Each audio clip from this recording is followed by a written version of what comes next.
Welcome to the Private School Leader Podcast, where private school leaders learn how to thrive and not just survive as they serve and lead their schools. I strongly believe that it is possible to have a long and happy and fulfilling career as a private school leader. And my passion is to help you figure out exactly how to do just that right here on the Private School Leader Podcast. And I'm your host, Mark Minkus. So I want to start today's episode by describing a morning, and this could be any morning, a school morning, and I want to just see if any of this resonates with you or any of this reminds you of things that may happen to you in the morning. So your day starts before your alarm goes off, and you're awake because you're stressed about a meeting that you have that afternoon with a teacher or with a parent. And as you're lying there in bed, waiting for the alarm to go off, you get a couple of texts. And 2 teachers just called off sick. And now you get up and you go into the bathroom, you text or call a couple of your subs. Hopefully you can get one of them to say yes to come in. And it was snowing during the night and the snow has stopped, but the parking lot at the school needs to be plowed. And just before you get into the shower, you get a phone call from the guy that plows your parking lot, and he says, well, his truck has a dead battery and he's working on it and he's hoping that he can get the snow in the parking lot plowed before the kids and the buses and the teachers start arriving. And you haven't even left your house yet, and you're thinking, here we go again. But then you arrive at school, and you must respond to every email and return every phone call and attend every meeting and handle every discipline problem and motivate and inspire every teacher and retain every student and beat last year's test scores and come in under budget and keep every parent and board member happy.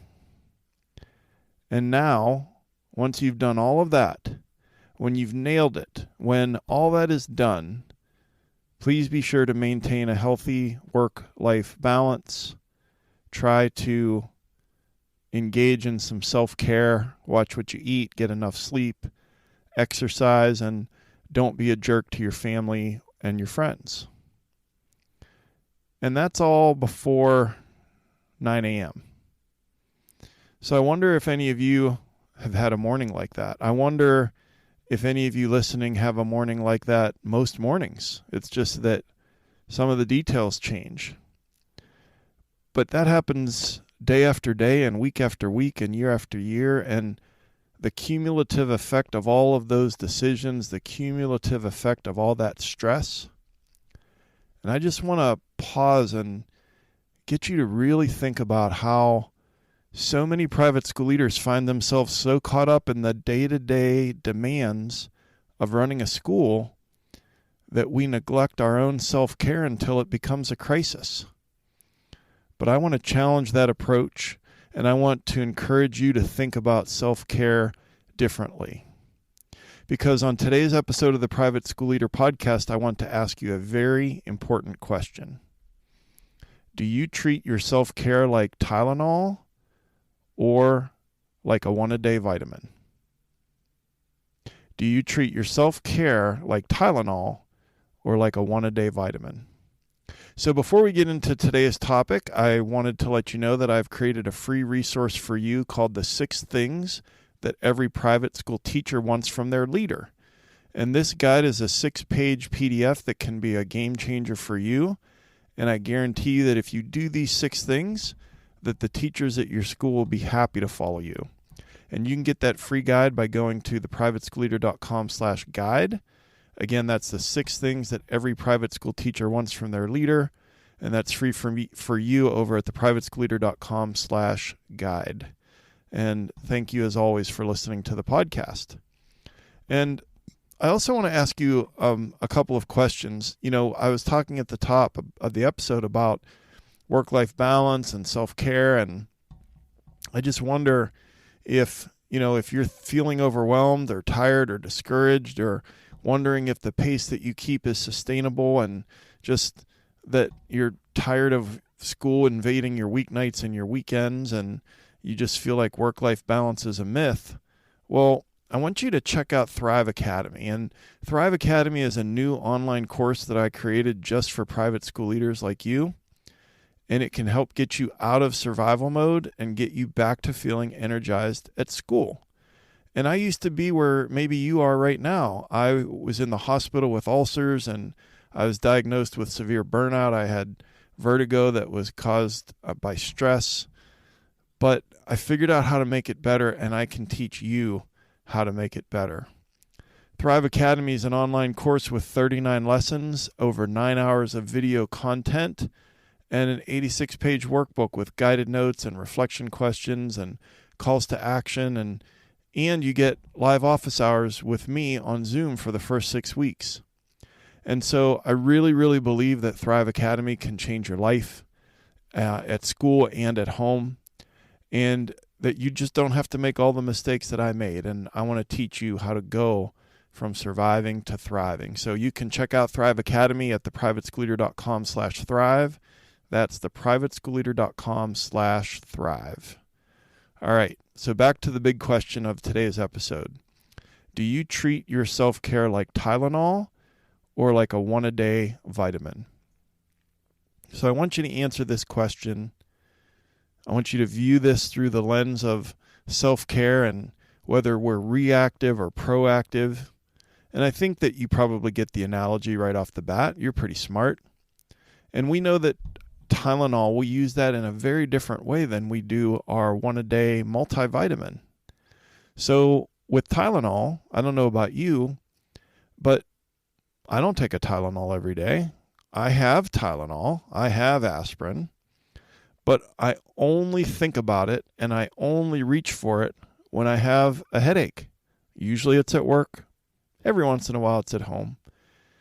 But I have my black bag with a shoulder strap that I, travel to and from school with. And in there I have a little bottle and it's got some Tylenol, some Advil, what have you. And, probably like you, when you have a headache, you reach for the Tylenol. But then when you take some, then you put it away and it stays in the medicine cabinet or in your desk drawer or in your bag or in your briefcase or in your purse. And it just stays there and you kind of forget about it until the next headache. So that's how we use Tylenol. But what about a daily multivitamin? Every morning I take a daily multivitamin. I've been doing that for about 5 or 6 years now. Kind of when I turned 50, I decided I better start doing that. And, it builds up in your system and it contains all the vitamins and other things that you need, and in a much higher amount than really what you need. And, you take it every day and it just builds up over time. And, I know that I feel better in the years since I've been taking it, and probably has helped keep me from getting sick, or I feel like I have a boosted immune system, all the benefits from taking a daily multivitamin. So this isn't a pharmacy podcast. This isn't a podcast about Tylenol and multivitamins and, that kind of aspect of health. But what I want to do is ask you if you have a Tylenol mentality when it comes to self-care, or if you have a daily multivitamin mentality when it comes to your self-care. So first, and just briefly, I want to talk about the Tylenol mentality because I know, again, you're really smart and you've already figured out where this is headed, that the Tylenol mentality is reactive. So we react when something's wrong. And many leaders treat self-care like Tylenol. They take that Tylenol mentality. And so self-care becomes a quick fix for when things go wrong, but then it has no staying power. And trust me, I've been there. And sometimes I still drift back into that Tylenol mentality. And so it's a quick fix, And sometimes as private school leaders, we only prioritize our well-being when we're really, really stressed out or really overwhelmed or facing really, really big challenges at school, or if that stress and those decisions and all those things that I talked about at the top of the episode, when they start to impact in a significant way our physical health or our mental health or the relationships with the people that we're closest to in our lives, then that's kind of a little bit of a wake-up call. And then, boom, then we start engaging in the self-care, and we take a break, or we take a day off, or we, try to get some exercise, or we go to bed earlier that night, or maybe we try to eat a little healthier for a few days, or maybe it's a date night with our significant other, or, on and on and on, fill in the blank. We've all been there with those quick fix things that we do when we feel like we're reaching for that Tylenol, when we are being reactive when it comes to self-care. Things aren't good. Things don't feel very good. And so instead of popping that Tylenol and having it only be effective in the short term, what we need is a sustainable solution. And I want to talk to you for just a moment about something called the cycle of neglect. And I've seen many private school leaders, some of whom I coach, some who I've worked with over the years at my school. And I've seen those leaders focus on self-care as just a reaction. And here's the cycle of neglect. So you have a crisis or a really significant thing that's going on with your physical health or your mental health or your relationships. And it's a crisis, or it's a crisis level, or it's a big deal, however you want to define it. And so then that's followed by a brief attempt at relief. So there's neglect and neglect and neglect when it comes to your self-care. And then there's a crisis. And then there's a brief attempt at relief, whatever that looks like. I named some things before. And then there's no staying power, there's no sustainability, there's no commitment to those changes, to that brief attempt at relief, and then we drift back into neglect of our self-care, and then another cycle begins. And then we have a crisis level thing that occurs in our life, and then another brief attempt at relief. And I wonder if that sounds familiar to you. I know it sounds familiar to me. It's crucial for us to recognize that self-care is not crisis management. I'm going to say that again. We need to recognize that self-care is not crisis management. And I lived that way for about the first 19 or 20 years of my career as a private school leader. And it was bad. It was bad in every way. And I don't want that for you. And so we're going to get out of that cycle of neglect. We're going to get away from this Tylenol mentality. We're going to get out of that reactive mode. And you know where this is headed. We want to take the one-a-day multivitamin approach. We want to take this proactive approach when it comes to our self-care. So our overarching question today is, do you treat your self-care like Tylenol or like a one-a-day multivitamin? Whatever the answer is, and I hope you answer that honestly in your head, we're getting into where we need to go as private school leaders, and that is, let's abandon that crisis management Tylenol mentality. Let's get out of that cycle of neglect, and let's lean into what it would look like if we prioritized our self-care in the same way that a one-a-day multivitamin works. So that would involve taking care of yourself in a way that's proactive and that has some ongoing commitment, some sustainable things that you're doing. And just imagine what it would be like if you prioritized your well-being every day and not just in response to high stress or a significant challenge at school. And it's really about creating a routine that supports your mental health, your physical health, your emotional well-being, but on a consistent basis. And again, this approach involves building habits that contribute to our resilience and our capacity to handle challenges effectively. Because I think that kind of gets undersold in the whole self-care part. We think about sleep and food and moving our bodies and taking a break and all the things that immediately come to mind. But we don't think about how we can build resilience, we can build skills, and we can build our capacity to handle challenges more effectively so that then the impact that they have on us through our stress level is minimized. So if we know that we want to take the proactive daily multivitamin approach, that's the obvious answer, right? But then the real question is, but how? Self-care, there was a survey where it was something like 30% of school leaders said that work-life balance was important to them.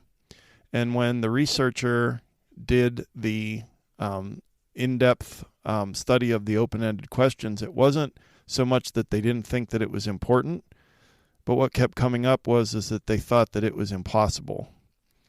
And so if we just, as private school leaders, accept that this is how it is, this is as good as it gets, and that it's a lifestyle and that we just have to kind of hang on to this roller coaster with no brakes, then we're setting ourselves up for physical problems, emotional issues, relationship issues. And I know because I've been there, and I don't want that for you. So how are we going to do this? Well, I came up with 5 things that we're going to do to adopt the mentality of the multivitamin approach, the 1-a-day multivitamin approach. So what are those 5 things? So let me hit you with them all at once, and then I will break them down one at a time. And then, of course, they'll be in the show notes at theprivateschoolleader.com/episode 71. So the 5 ways that we're going to be more proactive about our self-care is: number 1, mindset shift. Number 2, establish daily rituals. Number 3, consistency is key. Number 4, beware the electronic leash. And number 5 is take a break. So number 1 is mindset shift. So sometimes to change our mindset, to change our paradigm, sometimes we have to have something that really gets our attention. And it's one thing for me to say, well, we need to recognize that our well-being is key to our leadership effectiveness. And that's true. But that's not really a compelling reason why. And if we go all the way back to episode number 1, I told my story about why my compelling why is throwing starfish. And I also told a story about how when we do hard things, we need a really strong reason why we do those things. And I told a story about Thanksgiving 2010. The day after Thanksgiving, I got on a scale at my brother-in-law's house, and I saw a number that shocked me. And I couldn't believe it. I couldn't believe how much I weighed. I hadn't been on a scale in 2 years, and the day after Thanksgiving is not the best day to get on a scale, but there I was. And I decided, you know what? I am going to do something about this. And you know what happened? Nothing. And so over the next month, I thought my self-discipline and, this and that, but then Thanksgiving rolls into Christmas, and there's all the parties and the cookies and all that kind of stuff. And so I'm like, well, all right, I'll make a New Year's resolution, New Year's Day 2011.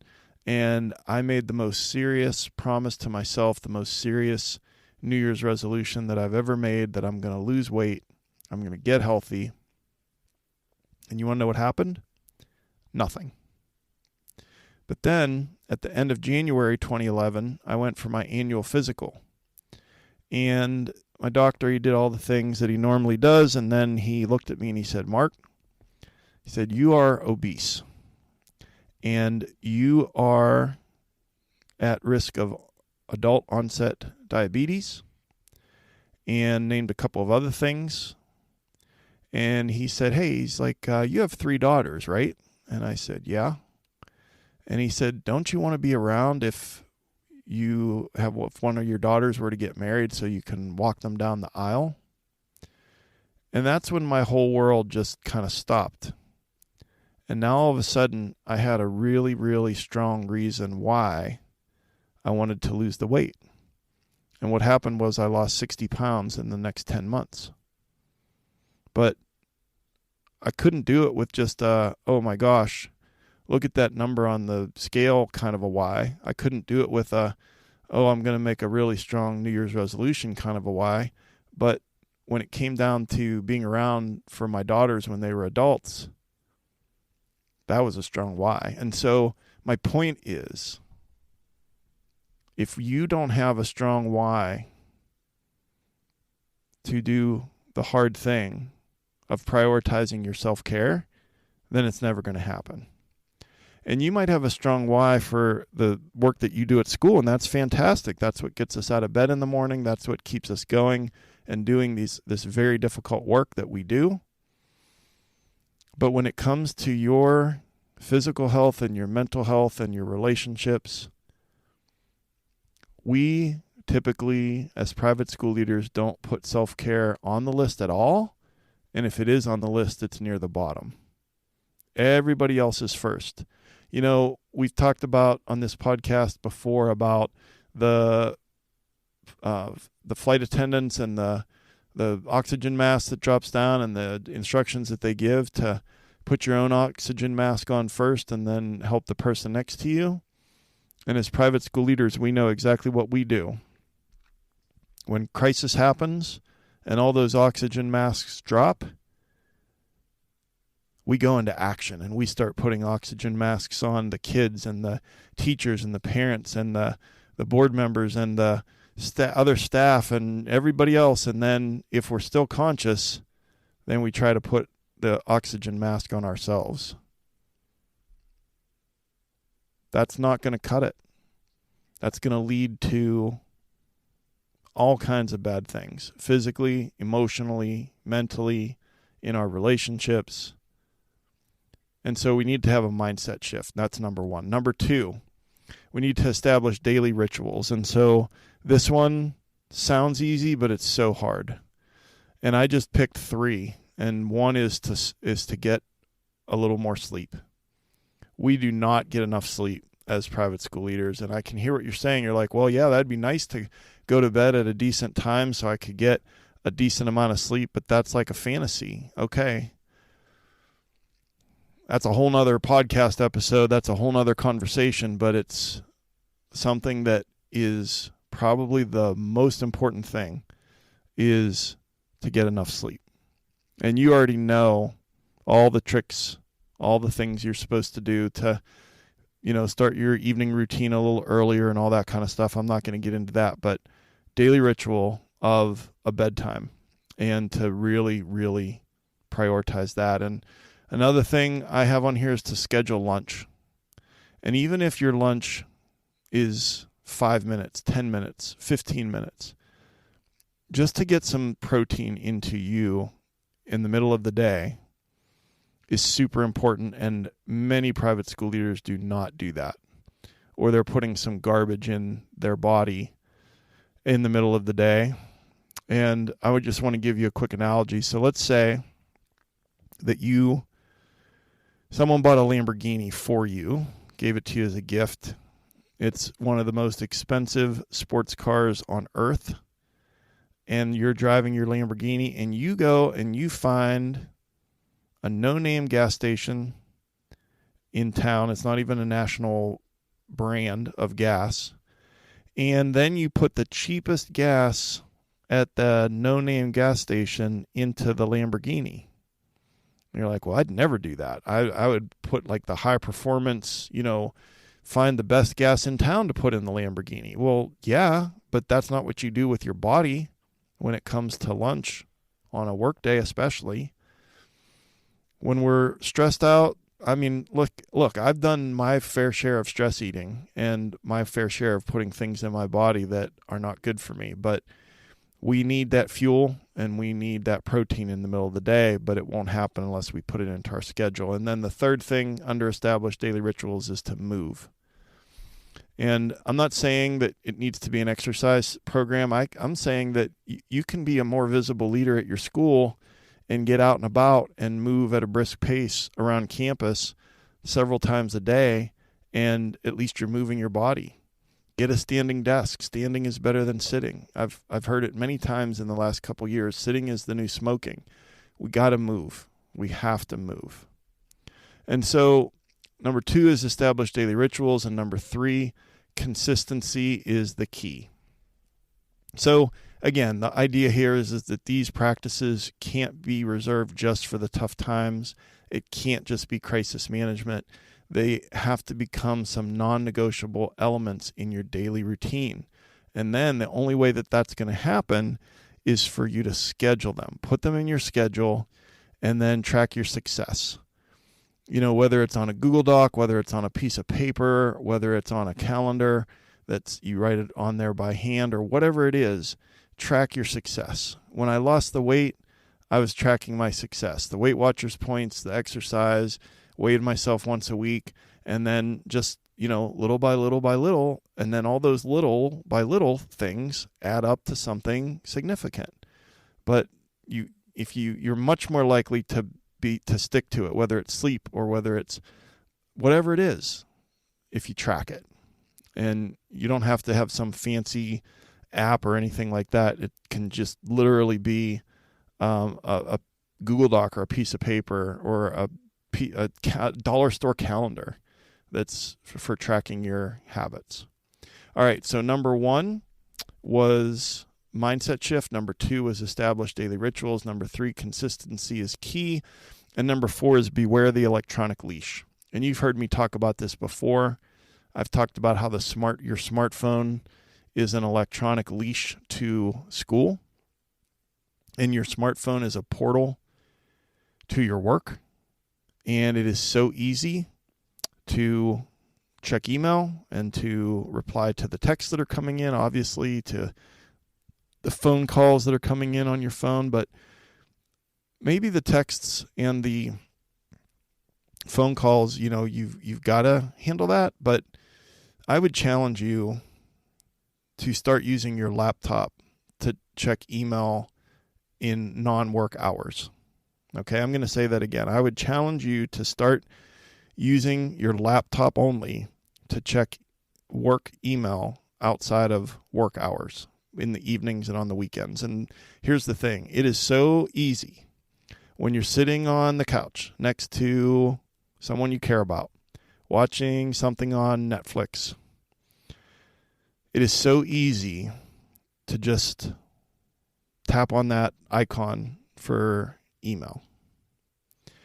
And you've had this happen before. You see that email from that upset parent with the capital letters and the exclamation points. And here's the thing, that parent, would you ever invite that parent into your home to sit between you and your partner or spouse to watch that movie with you on Netflix? Of course you wouldn't. You would never invite them into your home to sit there on the couch at 9 p.m. to watch that movie. But you know what? You just did that. You just invited them into your home, into your brain, and into your intrusive thoughts by checking email on your phone. And here's the thing. If you limit yourself to checking email on your laptop, you're going to find that you're going to check it way less often outside of school hours. And the other thing is to create a little friction for yourself between your home screen and your email icon. Most of us, it's on our home screen or it's one swipe. And I always recommend to have it be a couple of swipes. And the more friction, the harder it is. Even if it's a little bit of friction, you'll find that you'll check it way less often.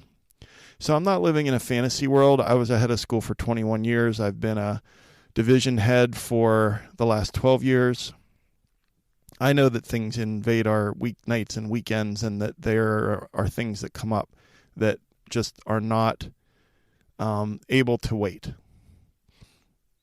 But I think that we spend way too much time on work email because it's so easy to access.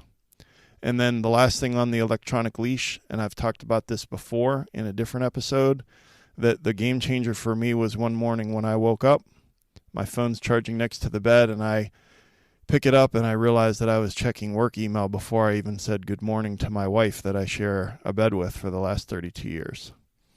And that's when I realized I didn't have enough self-discipline. And so I charged my phone in the bathroom right next to our bedroom. And so, it might be that, you have young children or you have teenage children that drive, and you have elderly parents, and you're like, I got to have my phone near the bed. Okay. Well, you could charge it across the room, just out of reach. I'm telling you, it can be a game changer that when you decide to go to bed and you charge your phone, if you can't just reach it, it's going to change things in the evening, and it's going to change things in the morning. Just try it. All right, number 5.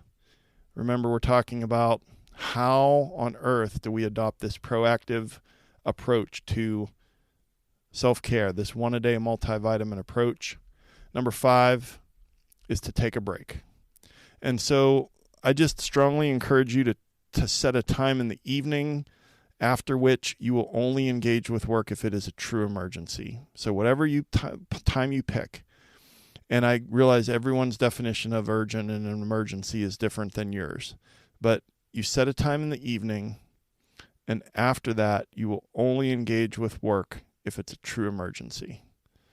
And I can hear what some of you are saying. You don't get it. I'm a one-person show here at the school, and I don't have anybody. It's me for everything. When the roof leaks, when the bus won't start, when the coach gets back late to the school and is locked out, like all those things. I get it. I've been there. But it has to start somewhere. And so maybe those things that I just named qualify as an emergency because someone has to deal with it. Okay.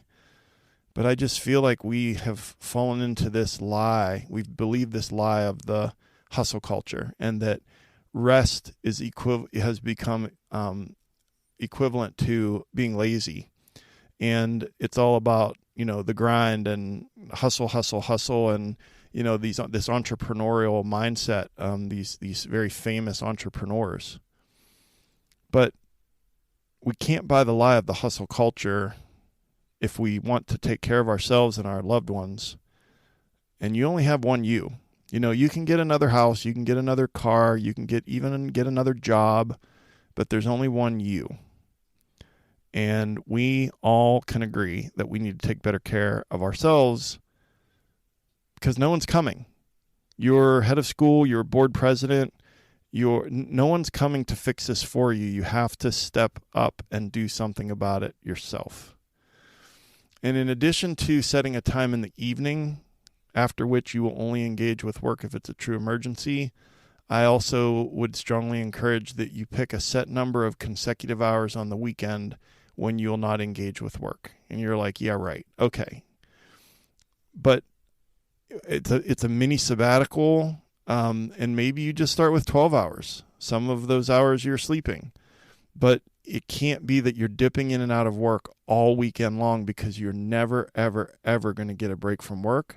Not an hour will go by when you're not engaged with school.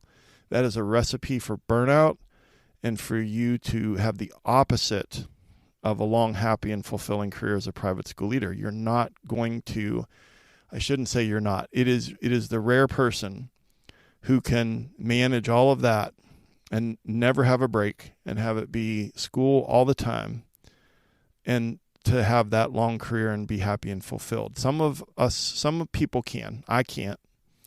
And most of the people listening to this episode can't. And so I'm worried about you, and I want what's best for you, which from my experience is to build in that break and then to stick to it. So what are the big takeaways from today's episode? Well, we either have a Tylenol mentality about our self-care, which is reactive, or we have a one-a-day multivitamin approach, which is proactive. And of course, we don't want to stay stuck in that Tylenol mentality and to have that cycle of neglect that I talked about, and to treat our self-care like it's crisis management. We want to be proactive. We want to take care of ourselves. And I mentioned 5 ways to do that, and 1 was to have a mindset shift. Number 2, establish daily rituals. Number 3, consistency is key. Number 4, beware the electronic leash. And number 5 is take a break. And I like to end every episode with a call to action, and your call to action is to pick a time in the evening after which you will only deal with school emergencies, and try to do that 3 times a week for 3 weeks. So you're picking a time in the evening after which only emergencies at school will be dealt with by you, and you're going to try it, you're going to track it, and your goal is 3 times a week for 3 weeks, and you're going to see the difference if you're able to come even close to reaching that goal. Maybe it only happens once a week for 3 weeks, but that's probably 3 more times than it's going to happen in the next 3 weeks if you don't make it a priority and try it. So let's wrap it up. I have another free gift for you, and this one is called 5 Strategies to Help You Work with Difficult Parents. And we know that working with parents is just part of the job, but some of our parents can be demanding and emotional and difficult. And this guide will give you the tools that you need to build better relationships and have better meetings with the difficult parents at your school. And so you can get the 5 strategies to help you work with difficult parents at theprivateschoolleader.com/parents. Again, that's theprivateschoolleader.com/parents to grab that guide, just to say thank you for listening every week. And another reminder about this online course that I've created called Thrive Academy. We've been talking today about self-care and boundaries and sustainability and a long and happy and fulfilling career as a private school leader. And that's what Thrive Academy is all about. It's an online course with 39 lessons and 9 hours of video content and an 86-page workbook. And we just go page by page, strategy by strategy, step by step to get that transformation that you're looking for, to go from being in survival mode to start thriving, and to be from where you are to where you want to be, which is to feel like you're rocking it and to just attain that goal of having a long and happy and fulfilling career as a private school leader. And Thrive Academy, you can learn more by going to theprivateschoolleader.com/thrive. That's theprivateschoolleader.com/thrive. So if you're getting value from the podcast, I'd love to hear from you. Shoot me an email at mark.o.minkus@gmail.com. And be sure to subscribe so that you never miss an episode. The show notes are at theprivateschoolleader.com/episode 71. And please, wherever you listen to this podcast, Apple, Spotify, if you would rate and review the podcast, those reviews help the algorithm push this out as suggested content to private school leaders all over the world. And I'm on Instagram at The Private School Leader and on Twitter at The PS Leader. And if you got value from this episode or any episode, if you would please share this link with one other leader in your life at your school or an aspiring leader at your school, I'd love to have them have access to this free content. And I've been your host, Mark Minkus. I just want to say I appreciate you and the difference that you're making at your school as you lead and as you serve those students and those parents and those teachers. And just thank you so much for taking some precious time out of your busy schedule to join me here today. And I'll see you next time on the Private School Leader Podcast. And until then, always remember to serve first, lead second, and make a difference.